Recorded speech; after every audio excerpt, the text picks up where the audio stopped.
tem a sua matriz responsável o problema da desigualdade. E é muito importante falar em desigualdade econômica, concentração de renda, porque estão surgindo uma série de pesquisas atualizadíssimas. Eu lembro que está sendo lançado com muito sucesso, em nível internacional, o Observatório de Desigualdade Global. Esse tema foi desperto em 1914 por um economista que, sem dúvida nenhuma, tem sido a melhor referência dentre os jovens profissionais desta área no século XXI. Trata-se do francês Thomas Piketty, que escreveu um best-seller em 2014 chamado O Capital no século XXI. E veja que os americanos são muito pouco chegados à leitura internacional. Eles se bastam por si mesmos, se citam a si mesmos e gostam de forma bastante hermética se restringir ao seu ambiente acadêmico.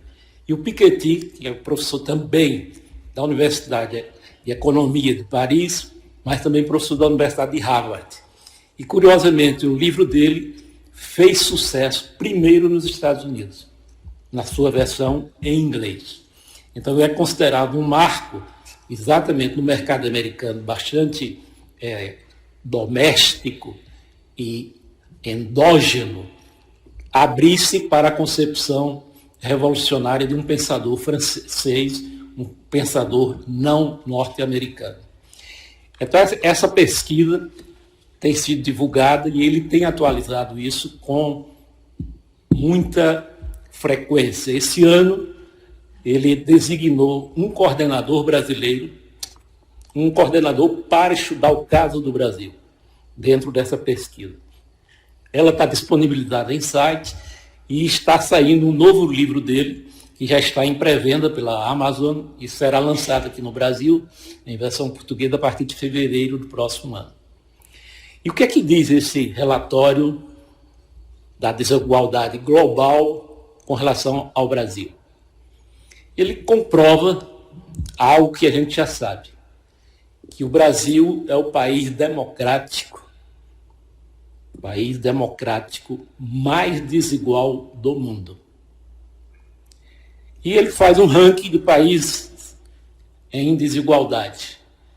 E só tem um país, que eu acho que não é representativo, que tem um nível de concentração de renda maior do que o Brasil, que é o Catar, cuja capital é Doha, e lá vai acontecer a próxima Copa do Mundo. Quem gosta de futebol já sabe disso.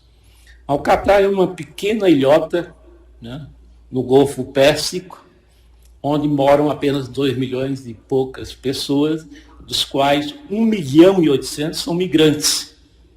Vejam bem, em 2 milhões e 200, 1,8 milhão não são nativos, são provavelmente pessoas do Oriente, os países mais pobres do Oriente, Paquistão, China, Afeganistão, que migram para o Catar e trabalham num regime de quase semi-servidão. É esse o país que hoje lidera o ranking da desigualdade. Portanto, o Brasil, com 212 milhões de habitantes, com uma extensão territorial de 8 milhões de quilômetros quadrados, e sendo democracia, lá é uma ditadura imperial, uma família que manda no país desde o século XIX, por tradição hereditária, né? Muito rico, tem muito petróleo, daí porque um dos países com mais alta renda do mundo e, consequentemente, uma das rendas mais concentradas. Tanto assim que as pessoas, desses 400 mil dos nativos, recebem o que aqui a gente chamaria de uma Bolsa Família, né? As pessoas lá podem trabalhar, mas têm a sua sobrevivência assegurada graças aos royalties e os recursos advindos da riqueza petrolífera do que o país tão bem explora. E eles estão se cuidando muito bem, diga de passagem, inclusive na educação. Hoje, o maior evento de educação mundial, já tive a oportunidade de participar, é feito anualmente em Doha. E eles têm o prêmio mais alto para o educador, considerado o educador exemplar no mundo, de cerca de $1 milhão, quase o valor de um ganhador do Nobel, dessas áreas que a Suécia e a Noruega oferecem anualmente. Então, eles, apesar de ser uma ditadura, também estão lá muito preocupados com a educação e fazendo reservas, porque o petróleo vai acabar e eles sabem que é na educação, no conhecimento, que está o futuro do país. Então, essa pesquisa do Piketty foi reforçada, reafirmada recentemente por duas pesquisas. Uma aqui no Brasil e outra entre brasileiros e pesquisadores do Reino Unido. A segunda pesquisa. Desde 2012, o IBGE, que faz uma das pesquisas mais completas no Brasil, é a PNAD, Pesquisa Nacional de Amostragem Domiciliar. E eles faziam isso num intervalo de cada 2 anos. Eles agora, a partir de 12, fazem isso anualmente e deram o nome de Contínua, PNAD Contínua. E a de 2018 foi divulgada semana passada. Mais uma vez, aquilo que o Piketty já havia confirmado na análise de desigualdade global, a PNAD também conclui que o Brasil chega ao auge da concentração de renda em 2018. Da série histórica de 7 anos consecutivos, chegamos ao auge do ano passado.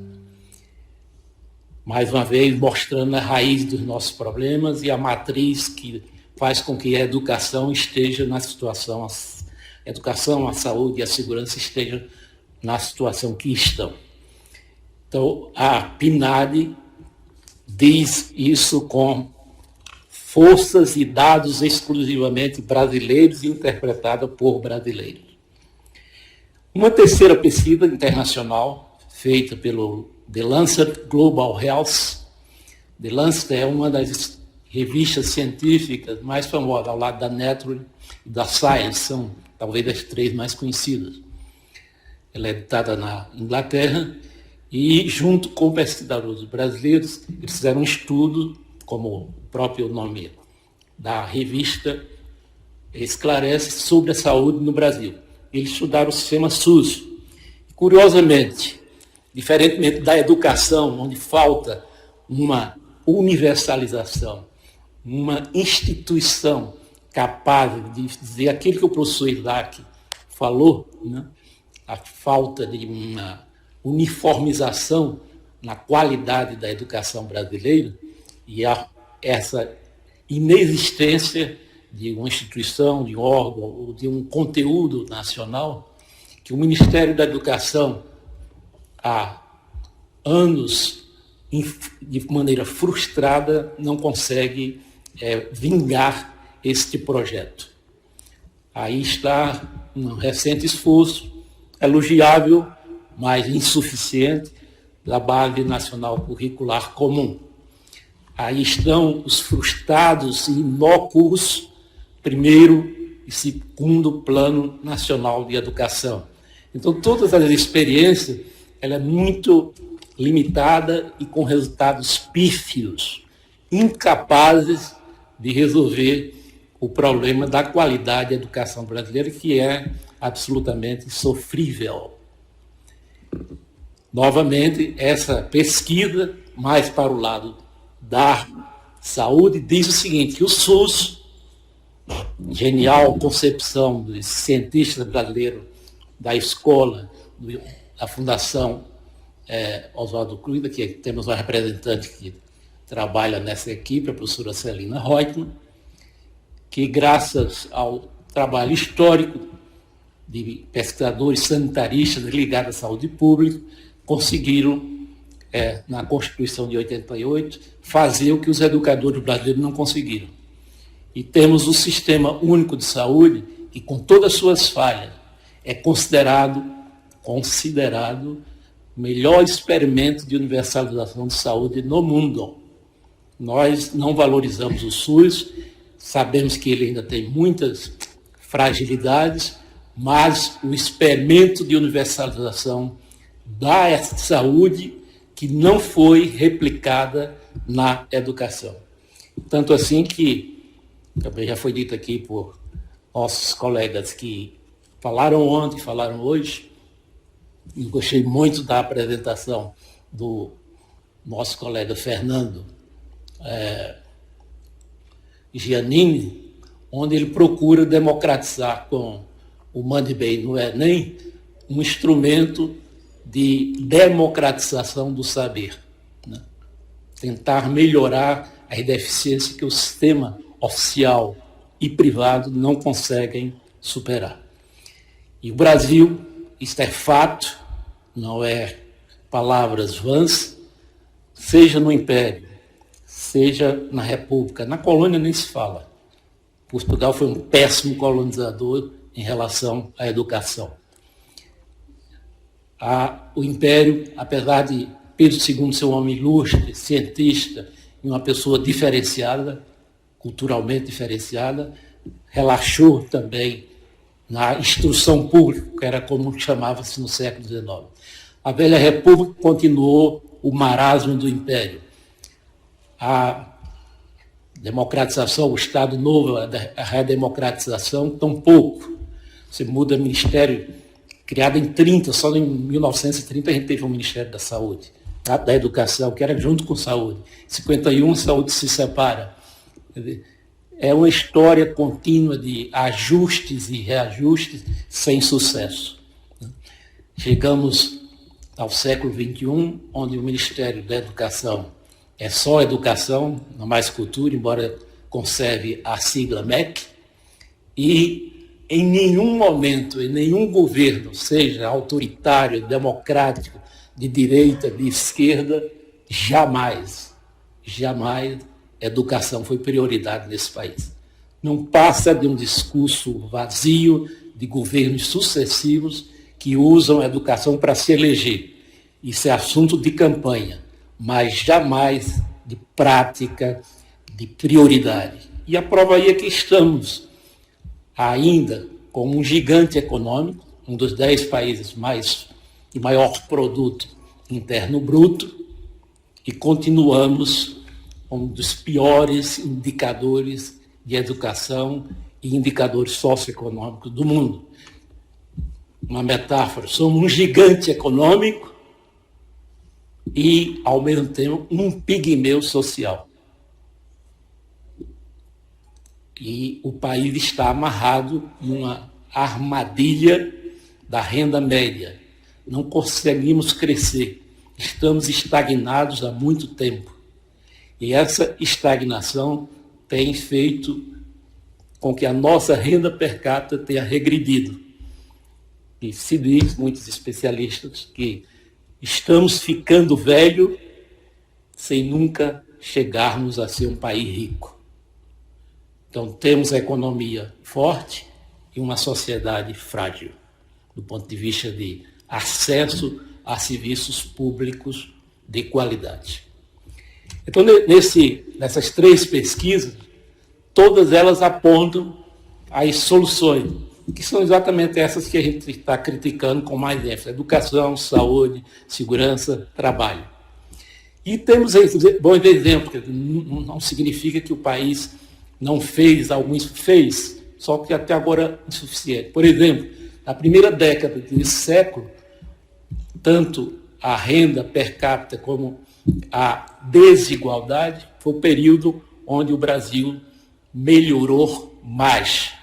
E se analisando aonde buscamos essa justificativa, foi exatamente na criação de empregos que fez com que a renda do brasileiro retirasse 3,5 milhões de famílias, multiplicando por 4 ou 5, tamanho médio de família, da miséria no país. Chegamos à crise mundial de 2008 e a crise que é acentuada no Brasil a partir de 2013, 2014, e todos esses benefícios adquiridos na primeira década do século foram completamente anulados. Daí porque estamos nesta situação de desequilíbrio, de concentração de renda, e o índice Gini, que é um índice feito por um economista italiano que mede o grau de desigualdade. Ele varia de 0 a 1. Quanto mais próximo de 1, mais desigual é o país. Hoje, com esse auge alcançado ano passado, em 2018, chegamos a 0,51. É o mais alto da série seguida de 2012 a 2018. Então, vemos na educação uma das saídas para a correção dessa concentração, dessa desigualdade social que poderia fazer, e nunca conseguiu, nunca fez, da educação uma prioridade nacional. Portanto, aqueles que vão ter contato com as autoridades do governo atual poderiam dizer com toda ênfase: estamos trazendo uma prioridade proposta pela sociedade brasileira de obiose de fazer da educação um projeto de nação. E quando eu falo falo em educação de qualidade. E se você analisa educação de qualidade, nós temos relativo sucesso na sua universalização, na sua quantificação. A estatística mostra que chegamos a 97% de universalização. Isso é um dado também perverso e desigual. Se você analisa, ainda temos 3 milhões de crianças fora da sala de aula. Um país rico do ponto de vista de produto, entre os 10 maiores economias do mundo, nenhum tem uma situação dessa.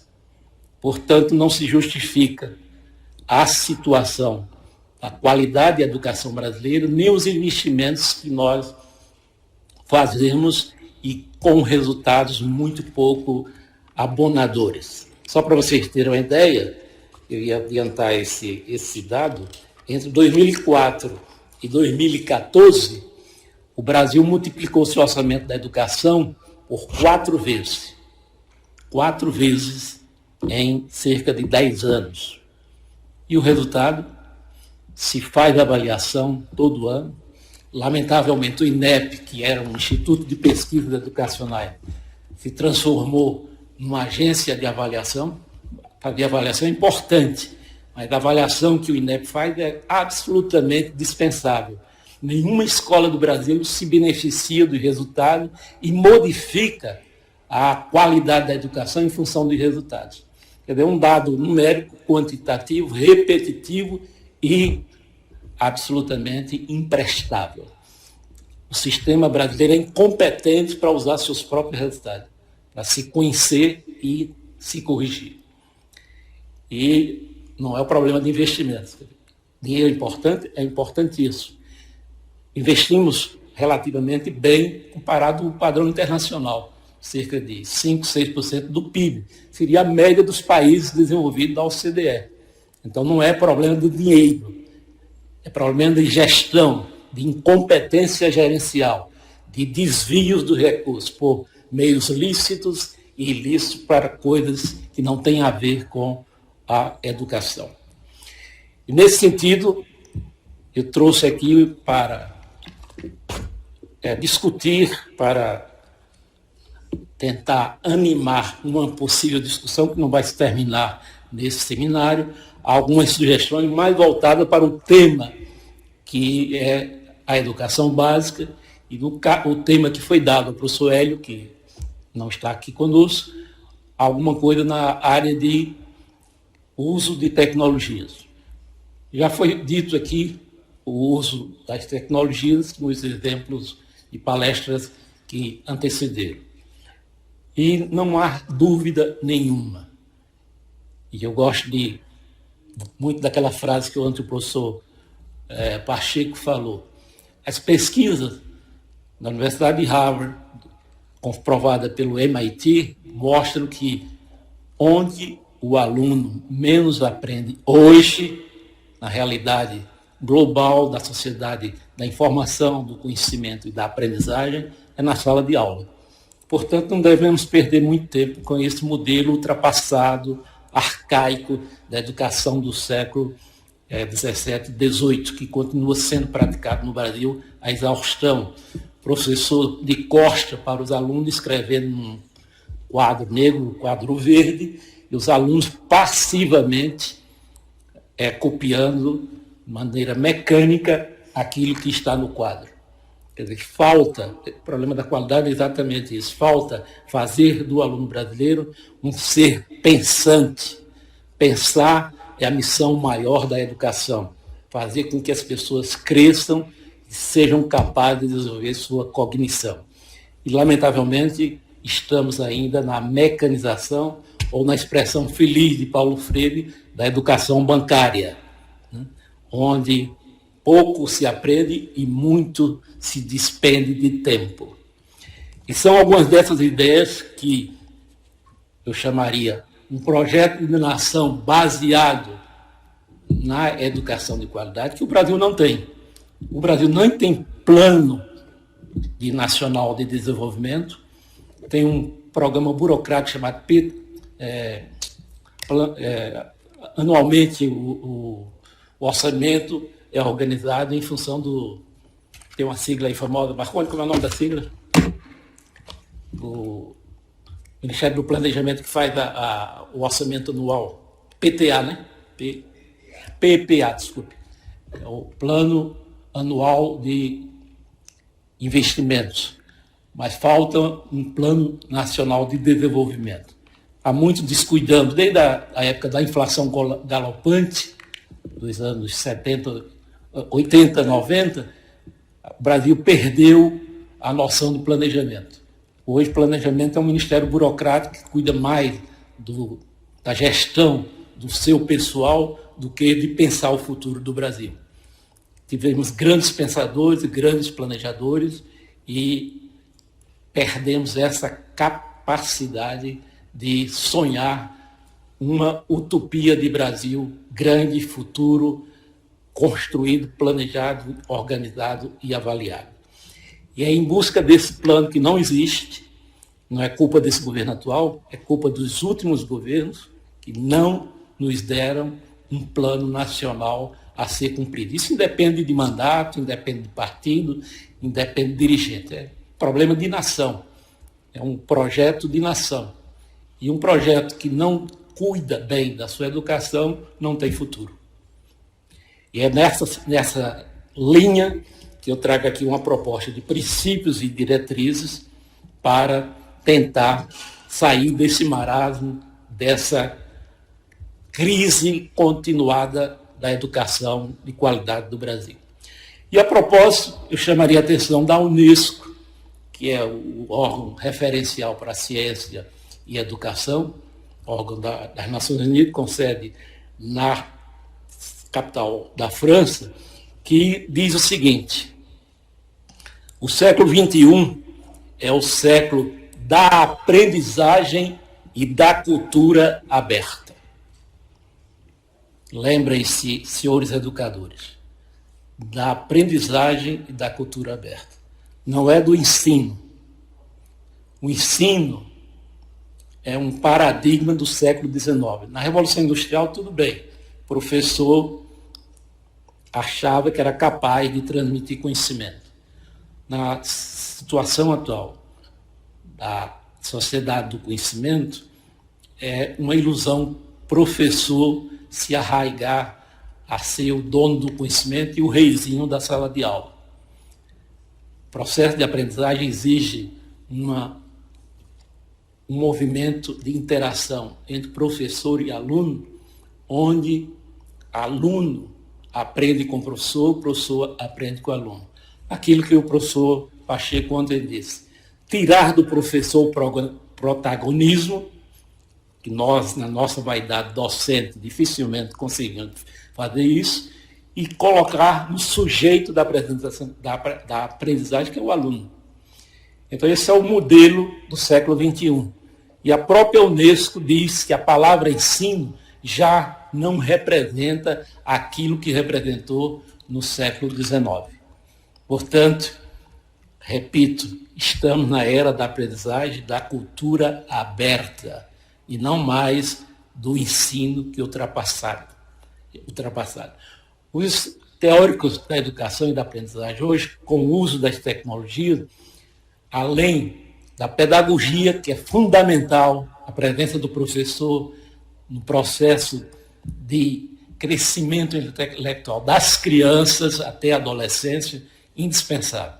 Da adolescência para lá, o professor pode até ajudar, mas não é indispensável. Por quê? Porque hoje a sociedade do conhecimento é capaz de disponibilizar conhecimento, informações acessíveis. Eu conheço cursos superiores na Inglaterra que dizem o seguinte: o aluno gerencia sua própria aprendizagem. Ele escolhe quais as disciplinas que quer e não tem terminalidade. Ao longo de tantos créditos, ele recebe um título de educação superior, mas ele não é físico, ele não é matemático, ele não é historiador. Porque os tempos são outros. Não adianta você estar formando profissionais para profissões que estão desaparecendo. Ontem um dos palestrantes falou isso, que daqui até 2030, 54% das profissões de hoje não existirão. Nós não sabemos exatamente quais serão as outras. Temos ideias, mas o trabalho, a forma de trabalhar será muito diferente. O emprego, como a gente hoje visualiza, não existirá dentro de pouco tempo. Então, temos de preparar jovens, adolescentes, crianças e universitários para a empregabilidade, a capacidade dele conseguir migrar ao longo do tempo por diferentes profissões. Hoje, nos Estados Unidos, a média é que um profissional ao longo de 30 anos de profissão, ele passa por 10 experiências profissionais diferentes. Então, não adianta você ter a rigidez de uma disciplina num mundo pluri e interdisciplinar, diferente dessa concepção iluminista, que funcionou muito bem naquele tempo, onde você escolhia uma profissão. Então, hoje, vocação, profissão fixa, são coisas ultrapassadas. Temos de ter flexibilidade, pluralidade e capacidade de adaptação. Como dizia Darwin, o mundo não será dos mais fortes, mas daqueles capazes de melhor se adaptar às mudanças. É essa a educação do futuro. Quantos minutos ainda tem, professor? Menos meio. Menos meio? E minha proposta não vai ser essa aí? Não, pode um pouquinho. Então eu vou... Vamos lá, quanto você precisa? É só a conclusão. Então, o que eu pensei? Uma proposta de discutir princípios e diretrizes para superar a falta comprovada de sentimento de urgência e crise crônica da qualidade da educação brasileira. Nós não temos sentimento de urgência com a educação, tanto aí que convivemos com essa calamidade educacional. E sair da crise crônica, que é secular, de um país que, desde a colônia até o século XXI, descuidou-se oficialmente da educação brasileira. E aqui trazer alguns princípios gerais. Por exemplo, para chegar a esse ponto, você precisa descentralizar no sentido de espacializar e desburocratizar a gestão educacional. Repito, espacializar, desburocratizar a gestão educacional. Segundo, garantir a imperiosa continuidade do sistema educacional, da educação infantil e fundamental obrigatória até a pós-graduação. Parece óbvio isso, mas no Brasil não há essa continuidade. Se você analisa um gráfico, o primeiro ano da escola fundamental é um número gigantesco, 40, 50 alunos por turma. Se você chega ao final do segundo grau, você só consegue 23% daqueles que iniciaram o primeiro grau concluam o segundo grau. Então, é um sistema perverso, seletivo e expulsório.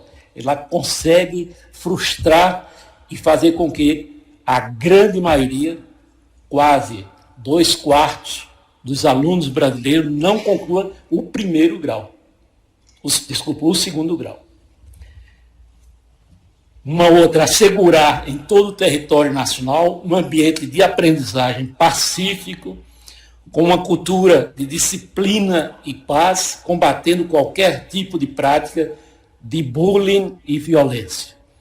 As nossas escolas hoje, nem sequer a garantia mínima individual para os seus alunos e professores é possível de oferecer. Quarto, racionalizar os processos administrativos, guiado pela eficiência, eficácia e efetividade. E aqui eu queria chamar a atenção para uma ameaça que está no ar. Os recursos do Fundef e Fundeb. Do Fundeb terminam por programação orçamentária em 2020. Portanto, se o governo não se programar e se projetar-se recurso para o próximo, a partir de 2021, o próprio Fundeb estará comprometido. E esse é o mínimo. O governo federal entra com 10% apenas, para complementar salários dos professores no sistema estadual e municipal, principalmente dos estados mais carentes.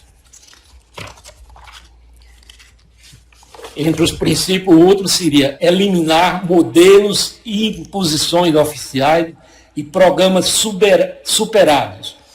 Eu falaria aqui currícula e conteúdos, né? A padronização exacerbada.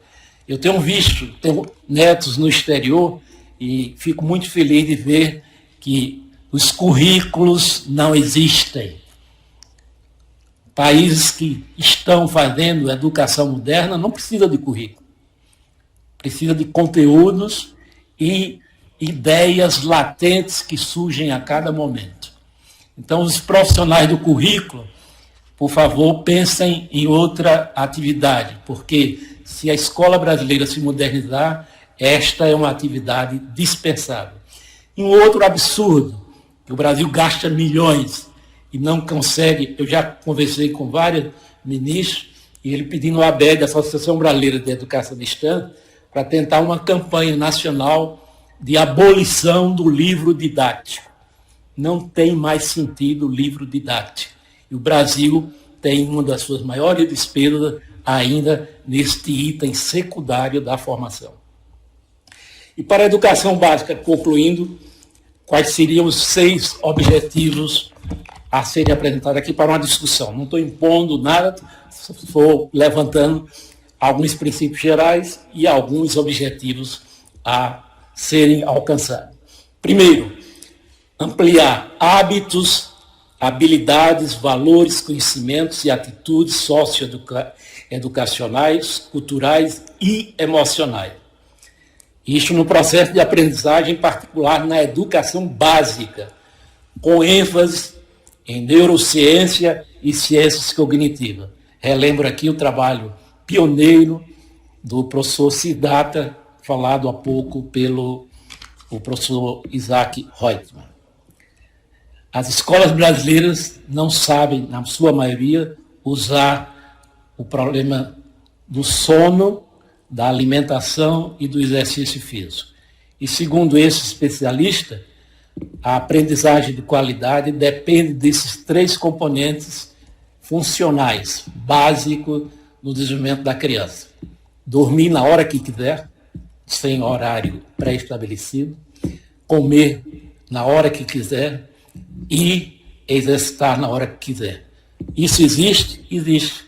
A Escola da Ponte fez e continua a fazer isto que eu estou falando.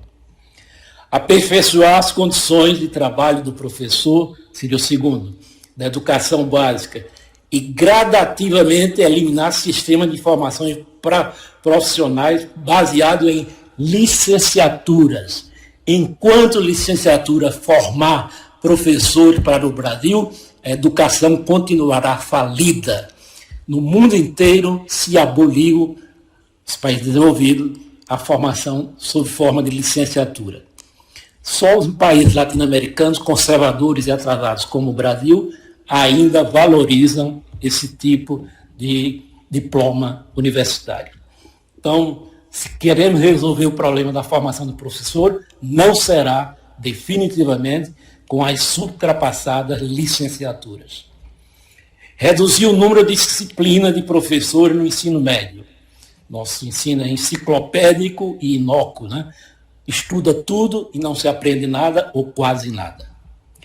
Mudar a formação do professor de transmissor do conhecimento, que é isso que a gente faz e vem fazendo desde a escola grega, para outro referencial de paradigma em sintonia com as eras da informação, do conhecimento, da comunicação e da inovação.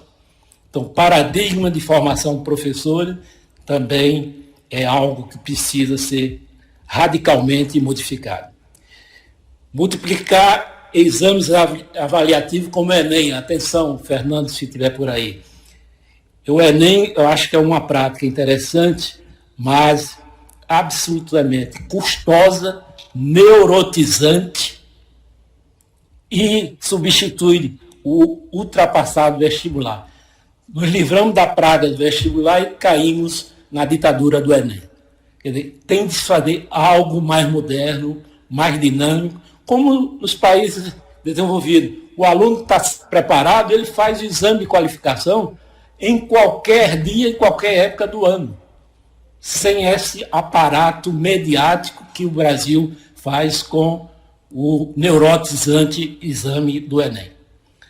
Prolongar o período escolar anual.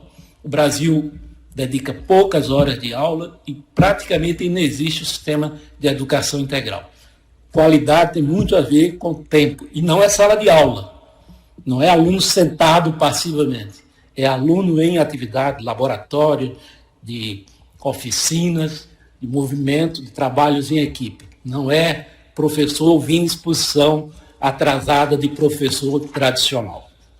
Então, esses seriam alguns dos objetivos para a educação básica, com o uso intensivo e indispensável da mediação tecnológica. Não se fará mais boa educação, seja presencial, seja flexível, com esse nome também ultrapassado, que não tem mais sentido, educação à distância. Não existe educação à distância, isso já foi abolido com a internet, definitivamente.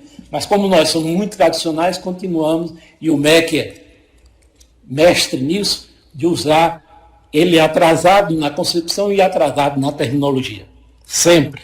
Diferentes governos, diferentes legisladores que legislam sem dominar o que é a aprendizagem, o que é a educação.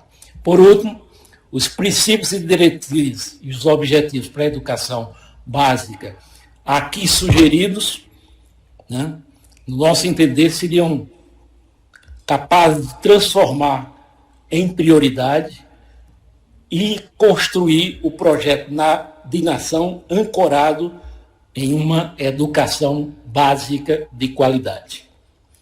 Sabemos o que queremos e como chegaremos a um projeto de nação.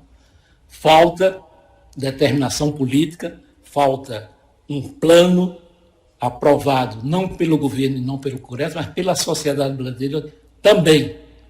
Né? Um programa onde haja uma coesão social do governo, comunidade, para fazermos do ano de 2022 um bicentenário que temos pouco a comemorar, chamado da independência, mas independência econômica que ainda não temos, e muito menos um país instruído e educado. Eu gostaria que 2022 fosse esse marco de mudança revolucionária da aprendizagem brasileira. Muito obrigado pela atenção.